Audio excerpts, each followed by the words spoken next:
எங்க ரெண்டு பேரோட காரையும் பாருங்க. நாங்க தோட ரெண்டு பேரும் தொலைச்சிட்டோம். ரெண்டு பேருமா? நீ தொலைச்சு என்னைய போட்டு விடுறியா? இத மாத்தேன், இத கழிச்சிட்டு தோட மாத்தேன்னு வச்சுக்கோயா, அம்மா ரொம்ப சத்துன்னு அடிப்பாங்க. எனக்கு கால்ல திடீர்னு புண்ணு வந்துச்சு, ஏனே தெரியல. என் கார்ல தானே இதுக்கு ரெண்டு கார்லயும் இருக்கு. பாருங்க, எங்க பாருங்க. எனக்கு தோட தொலைச்சேன். நான் தொலைச்சேனா?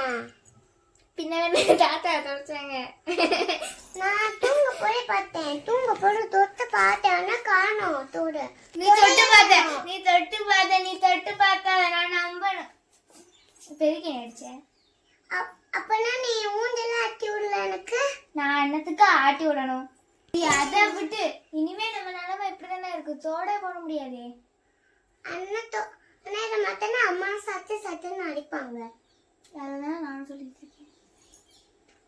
நீ ஏன் தோட தொலைச்ச எனக்கு புரியல. ஐயோ தோட சொல்லிட்டேன்னு சொல்லிச்சே.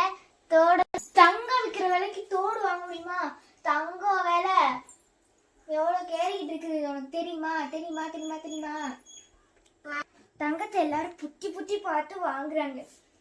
நம்ம என்ன தங்கத்தை தொலைச்சுக்கிட்டு இருக்கோம்.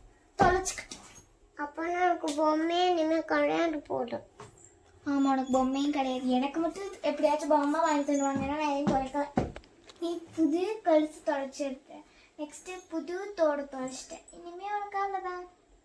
பாய் சொல்லிடு, விளையாட்டு ஜாமாக்கலாம். என்ன சிந்தனை, என்ன சோகம்.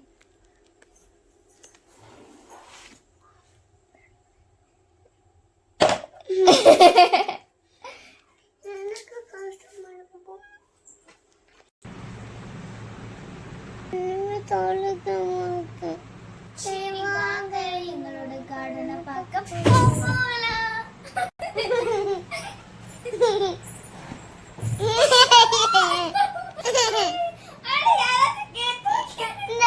கை முடியலமா எந்திரல.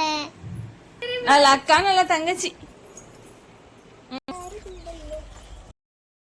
என் தங்கச்சி சொரையை தொலைச்சிருச்சு. பிளாஸ்டிக்னாலும் பரவாயில்ல, கோல்டு தொலைச்சிருச்சு. அதனால எங்கள் அம்மா சொல்லிட்டாங்க, இனிமேல் உங்களுக்குலாம் வேப்பங்குச்சி தான். யாரெல்லாம் காதில் புண்ணு வந்திருக்கிறனால வேப்பங்குச்சி போட்டிருக்கீங்க கமெண்ட் பண்ணுங்க. உங்களுக்கு இனிமேல் வேப்பங்குச்சி தான் தோடு. வேப்பங்குச்சி நல்லா தான் இருக்குது. ஏன்னா ஹாலிடேஸ் தானே, அதனால் நாங்கள் வீட்டில் தானே இருப்போம். ஆனால்